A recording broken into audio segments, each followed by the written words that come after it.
আজকাল চাইনিজ খাবারগুলো আমরা রেস্টুরেন্টে খেতে অনেক বেশি পছন্দ করি, কিন্তু বাসায় অল্প সময়ে আর খুব সহজেই এই ফ্রাইড রাইস আর চিলি চিকেন তৈরি করে নিতে পারেন রেস্তোরাঁর স্বাদে। সেই সাথে কম খরচে পুরো ফ্যামিলির খাবার হয়ে যাবে। সুপ্রিয় দর্শক, আসসালামু আলাইকুম। আবারও ফিরে এলাম আপনাদের খুবই পছন্দের রেসিপি নিয়ে। আমার আজকের রেসিপি হচ্ছে fried rice and chilli chicken. খুবই হেলদি এবং টেস্টি একটা খাবার। আর আমি চেষ্টা করেছি রেসিপিটা একেবারেই সহজ করে আপনাদের সামনে প্রেজেন্ট করার জন্য। আই হোপ যারা চাইনিজ খাবার খেতে অনেক বেশি পছন্দ করেন, আজকের রেসিপি আপনাদের কাছে ভালো লাগবে।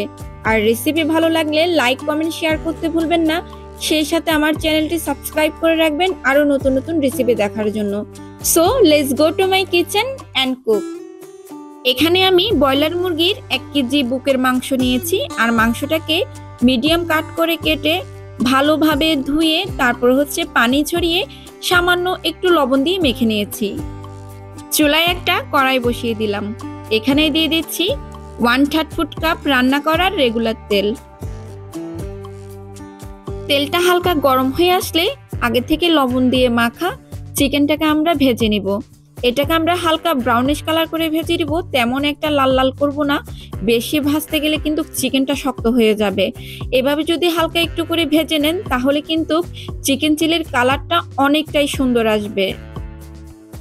তো আপনারা চাইলে কিন্তু এটাকে না ভেজেও রান্না করতে পারেন, এতে কোনো স্বাদের হেরফের হবে না। জাস্ট দেখার সৌন্দর্যের জন্য আমি এটাকে ভেজে নিচ্ছি। তো নিশ্চয়ই দেখে বুঝতে পেরেছেন কিভাবে ভেজেছি বা কোন টাইপের কালার রেখে ভেজেছি। তো এভাবে করে ভেজে আমি চুলা থেকে তুলে নিচ্ছি। একইভাবে সবগুলো চিকেনের টুকরোকে হালকা বাদামি রং করে ভেজে চুলা থেকে তুলে নিচ্ছি। প্রথমে আমরা চিলি চিকেনটা রান্না করে নিব। এর আগে এখান থেকে কিছুটা তেল সরিয়ে নিচ্ছি, কারণ অতিরিক্ত তেল চাইনিজ খাবারগুলোর স্বাদ নষ্ট করে দেয়। তবে এই তেলটাও আমরা একটু পর কাজে লাগাবো, সেটাও আপনাদেরকে দেখিয়ে দিব কিভাবে এই তেলটা ব্যবহার করব। এখানে আমি জাস্ট 1 টেবিল স্পুনের মতো তেল রেখেছি। তারপর দিয়ে দিচ্ছি 1 টিস্পুন আদা বাটা আর 1 টিস্পুন রসুন বাটা। এবার আদা রসুনটাকে 1 মিনিটের মতো ভেজে নিব। এতে করে খুব সুন্দর একটা আদা রসুনের ফ্লেভার পাওয়া যাবে। চাইলে এখানে আদা রসুনের কুচিও ব্যবহার করতে পারেন, তবে আদা রসুনের পেস্ট দিয়ে যদি চিলি চিকেন রান্না করা হয় আমার কাছে পার্সোনালি খেতে ভালো লাগে। তবে আপনারা চাইলে আদা রসুনের কুচি দিয়েও এটাকে রান্না করে নিতে পারেন। এই পর্যায়ে এখানে দিয়ে দিচ্ছি 1 কাপ পেঁয়াজের পাপড়ি, 1/2 কাপ হলুদ ক্যাপসিকাম, সেই সাথে দিয়ে দিচ্ছি 1/2 কাপ লাল ক্যাপসিকাম, দিয়ে দিচ্ছি 1/2 কাপ সবুজ ক্যাপসিকাম। এখানে আমি 3 ধরনের ক্যাপসিকাম ব্যবহার করেছি, আমার হাতের কাছে ছিল তাই। আপনারা চাইলে শুধুমাত্র সবুজ ক্যাপসিকাম দিয়েও এই চিলি চিকেনটা তৈরি করে নিতে পারেন। তবে সব ধরনের ক্যাপসিকাম দিয়ে যদি চিলি চিকেনটা রান্না করা হয় দেখতে কিন্তু বেশ চমৎকার লাগে। তো আমি এগুলোকে কিছু সময় আদা রসুনের সাথে ভেজে নিব। জাস্ট 2 মিনিটের মতো ভেজে নিয়েছি। এখন দিয়ে দিচ্ছি যে চিকেনটা ভেজে রেখেছিলাম ওটা। এই চিলি চিকেনকে রেস্টুরেন্টের মতো করার জন্য এখানে দিয়ে দিচ্ছি 1 টিস্পুন টেস্টি সল্ট।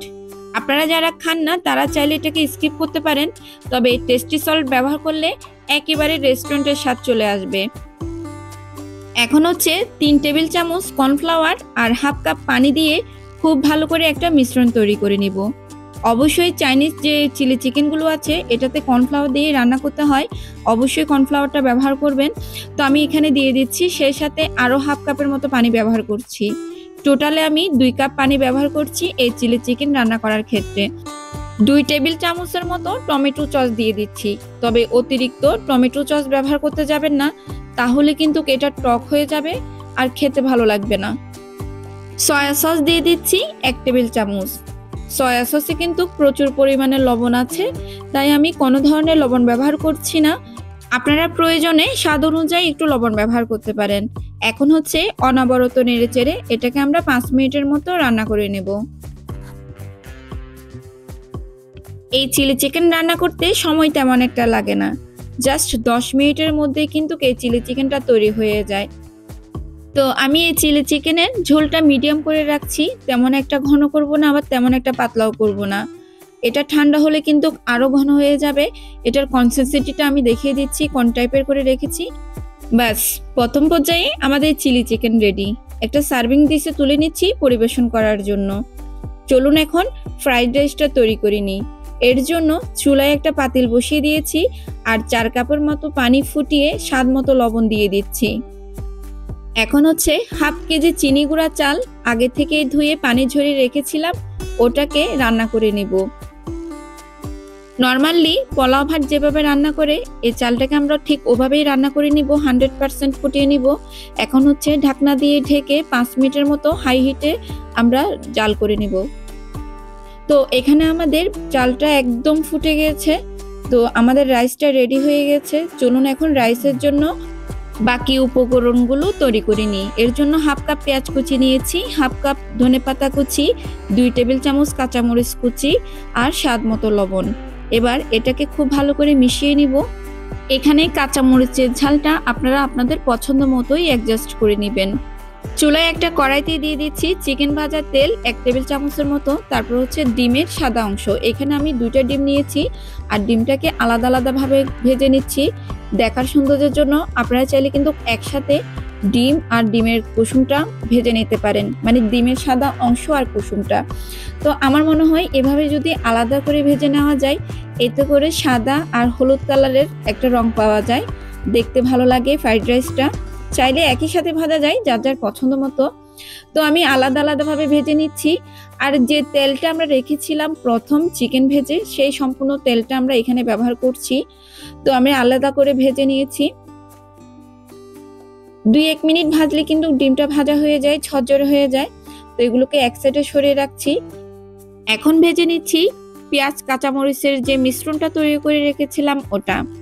এগুলোকে 25 থেকে 30 সেকেন্ডের মতো ভাজলেই চলবে, চুলার হিটটাকে একদম হাই করে। শুধুমাত্র পেঁয়াজ আর কাঁচামরিচটা জাস্ট একটু সিদ্ধ হলেই চলবে, বেশি সময় লাগে না এটা ভাজতে। তো আমাদের এগুলো ভাজা শেষ। এখন হচ্ছে দিয়ে দিচ্ছি যে রাইসটা আমরা আগে থেকে রান্না করে রেখেছিলাম ওটা। এখন হচ্ছে সব মিশ্রণের সাথে রাইসটাকে খুব ভালো করে মিশিয়ে নিব। একটু ভালোভাবে মিশিয়ে নেবেন, তাহলে কিন্তু খেতে ভালো লাগবে আর দেখতেও ভালো লাগবে। তো আমাদের এখানে মিশানো শেষ। এই পর্যায়ে হচ্ছে দিয়ে দিচ্ছি 1 টেবিল চামচ সয়া সস। এবার 2 মিনিটের মতো নেড়েচেড়ে ভেজে নিলেই হয়ে যাবে আমাদের ফ্রাইড রাইস। শুধুমাত্র 15 মিনিটেই তৈরি করে দেখালাম রেস্টুরেন্টের স্বাদে চাইনিজ ডিনার রেসিপি। আশা করছি রেসিপিটা আপনাদের কাছে ভালো লেগেছে। রেসিপি ভালো লেগে থাকলে অবশ্যই ঘরে ট্রাই করবেন, তাহলেই বুঝতে পারবেন এই রেসিপিটা কতটা ইজি আর কতটা টেস্টি।